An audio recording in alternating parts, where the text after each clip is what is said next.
महोदय, बच्चों को जो ज्ञान प्राप्त हो वह अनुभव से प्राप्त हो, न कि केवल स्मरण शक्ति पर आश्रित रहकर रटाई द्वारा। उन्होंने सोचा था और उच्चतम शिक्षा शास्त्रियों का भी यही विचार है कि इस प्रकार से प्राप्त ज्ञान बच्चों में जागरूकता, कार्यकुशलता, स्वतंत्र भावना पैदा करता है, जो इस जीवन के संग्राम में बहुत सहायक हो सकता है। दूसरा मौलिक विचार उनका यह था कि इस प्रकार की शिक्षा इस देश के लिए अनुकूल ही नहीं बल्कि अनिवार्य है। बच्चों से जो कुछ भी काम कराया जाए वह उत्पादक काम हो और उससे जो कुछ भी पैदा हो उससे शिक्षा का व्यय यदि पूरा पूरा नहीं तो अधिकांश निकल सके, क्योंकि यदि शिक्षा का व्यय दूसरे प्रकार से निकालने का प्रयत्न किया जाएगा तो वह बोझ इतना बड़ा होगा कि शिक्षा सार्वजनिक नहीं बन सकेगी। पिछले वर्षों में जो कुछ भी विचार किया गया था या प्रयोग करके देखा गया, उससे जहाँ तक मैं समझता हूँ वही निष्कर्ष निकाला जा सकता है जो पहले सम्मेलन में हुई बहस से निकाला जा सकता था।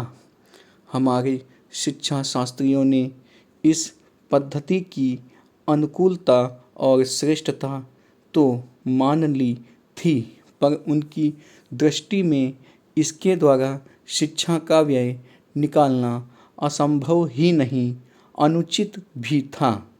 प्रयोग से देखा गया है कि इस पद्धति की उपयोगिता है और इससे पूरा नहीं तो अधिकांश व्यय निकाला जा सकता है। यह मैं प्राथमिक और माध्यमिक शिक्षा के संबंध में कह रहा हूँ। पैरा उच्च कोटि की शिक्षा के संबंध में अभी प्रयोग नहीं के बराबर हुआ है, इसलिए उसके संबंध में अभी कुछ भी कहना संभव नहीं है। इतना होते हुए भी हम देखते हैं कि इस पद्धति को उतना प्रोत्साहन नहीं मिला और न इसका उतना प्रचार ही हुआ जितना होना चाहिए था और जितना स्वराज्य प्राप्ति के बाद हम कर सकते थे। इसका कारण जहाँ तक मैं समझता हूँ यही है कि इसकी उपयोगिता प्रमाणित होने पर भी पुरानी पद्धति पर जो आस्था थी वह अभी दूर नहीं हुई है और इसी कारण शिक्षा के काम में जो व्यक्ति लगे हुए हैं उनका ना तो इस ओर ध्यान गया है और न उन्होंने इस विषय पर गहराई से चिंतन ही किया है। आज भी हम इतना ही कह सकते हैं कि इस पद्धति का अभी केवल प्रयोग ही किया जा रहा है। इसे राष्ट्रीय कार्यक्रम मानकर हमारी सरकार ने उसको चालू करने का निश्चय नहीं किया और क्रियात्मक रूप से कुछ करने की बात तो नहीं के बराबर ही है।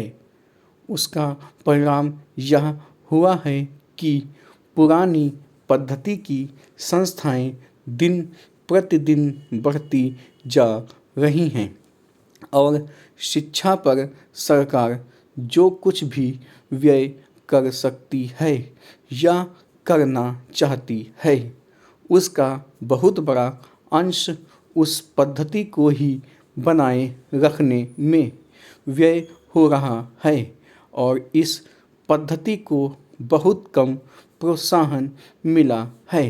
मेरा अपना विश्वास है कि शिक्षा में मौलिक परिवर्तन अवश्य किया जाएगा।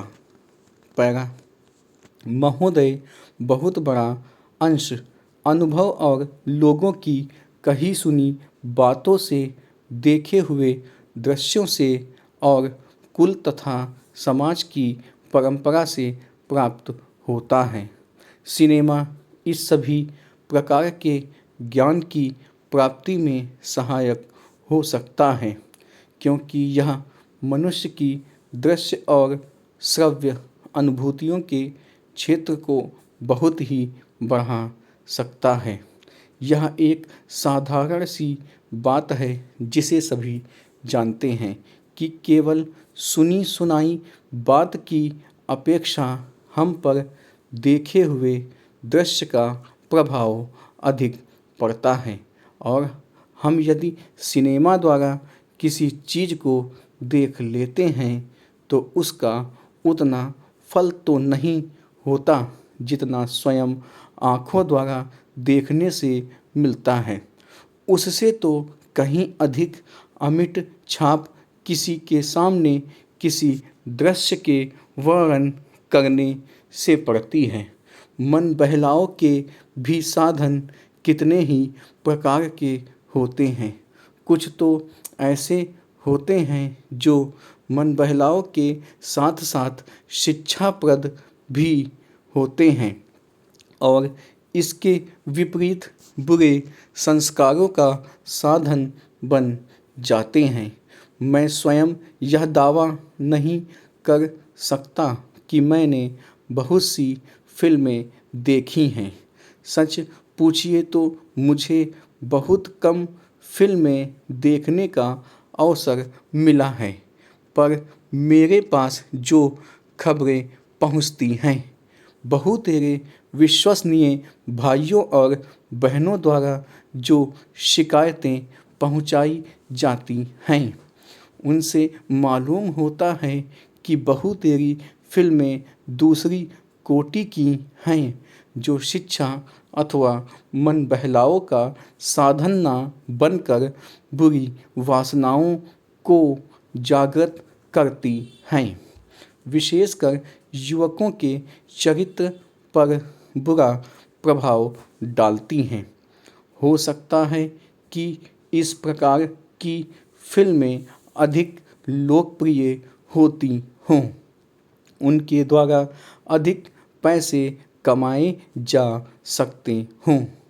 कुछ लोग यह कह सकते हैं कि फिल्म निर्माताओं का काम ऐसी फिल्मों को बनाना है जो लोकप्रिय हों, क्योंकि वे एक प्रकार की मांग को पूरा करती हैं। पैरा यह भी कहा जा सकता है कि फिल्मों का ध्येय मन बहलाव ही है। उसको तो तभी सफल मानना चाहिए जब फिल्में उन लोगों का मन बहला सकें जिन लोगों के लिए बनाई गई हों। ये सब बातें बहस के रूप में कही जा सकती हैं, पर मैं चाहूँगा कि कोई भी सिनेमा हो अथवा फिल्म के बनाने वाले हों, वे यदि अपना कर्तव्य समाज सेवा समझते हैं, और उन्हें ऐसा समझना भी चाहिए, तो उन सब के लिए ये सब बातें यदि अग्राह्य नहीं तो गौर अवश्य हैं, और उनका मुख्य उद्देश्य तो सेवा ही होना चाहिए।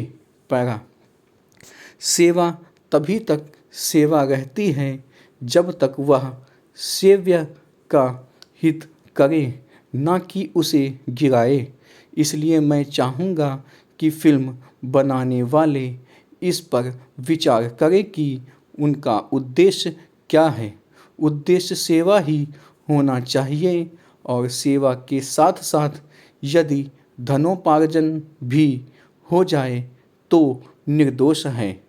यदि धनोपार्जन ही उद्देश्य हो और सेवा ना हो तो वह अग्राह्य होना चाहिए।